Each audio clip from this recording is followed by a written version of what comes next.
We had ourselves a night last weekend at UFC Vegas 94 going 9-2 on predictions, but most importantly for this segment, the Locky two-step and the Locky Trinity come through. Trey Ogden and Miranda Maverick did their thing to cash that plus 172 Locky two-step ticket, and then Verna Jandiroba ended off the night perfectly for us by cashing a plus 364 Locky Trinity parlay. Let's see if we can keep the good times rolling this weekend.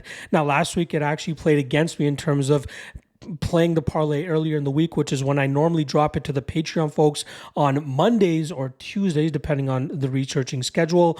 And then I drop it to the public for free on Fridays, as you guys are seeing now. But more often than not, the odds are worse, and not by a whole lot, but usually they're worse. So if you want to get the best bang for your buck with these parlays, hop on the MMA LOT on Patreon page, and you'll be able to get these Locky two-step and Locky Trinity parlays on Mondays of fight weeks, where again, the odds are normally at a much better line, as you'll see for this parlay that I got for you guys here. All right, let's kick it off. The first step in the Locky two-step is going to be Sam Patterson as he takes on Kiefer Crosby. There's a clear levels difference in this matchup, but obviously the ultimate difference maker in MMA ends up being power, and that's what Crosby has. He could potentially land that power on Patterson here, but I still expect Patterson to have learned from the issues and the mistakes that he made in the Yanal Ashmouz fight. We saw him eat a couple big shots from Lainez last time around, which should instill a little bit more confidence here, but I do expect him to eventually get this into the grappling realm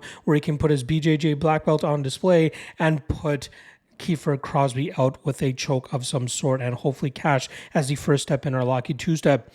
The second step is going to be Preston Pressure Parsons, who goes up against Oban Elliott in a matchup between two grinding grapplers, but there is a clear difference here in who the better wrestler is and ultimately who the better top specialist is, and I think that's going to be Parsons.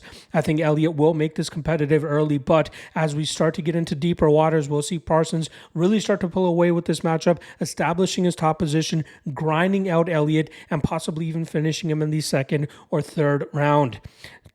Earlier this week, when I dropped the Locky two-step for the Patreon folks, they were able to lock it in at plus 123. There's been steady action coming in on both of these legs here, which now brings the parlay to plus 106. So still some plus money there, but obviously not as good as the plus 123 you were able to get earlier. To complete the Locky Trinity, we're going to go to the main card and throw in King Green, who's taken on Paddy Pimblett. A little bit risky here, especially for a fight that is scheduled to go to the scorecards, or at least predicting to go to the scorecards based on the odds makers. But I do think that Bobby Green is the superior striker here, and we'll see him showcase his combination striking approach just as he has been over the last couple of fights.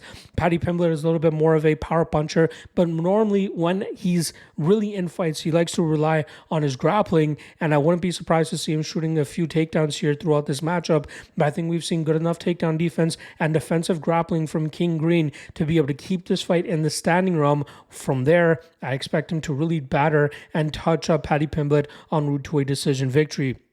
Now, if you're to lock this in earlier this week, you were able to get plus 304 on the Locky Trinity.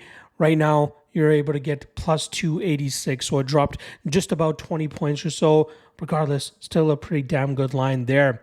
There you guys go. Locky Trinity, Locky two-step free parlays for you guys for UFC 304. I'll be back later today for the 3 best prop bets. See you guys then.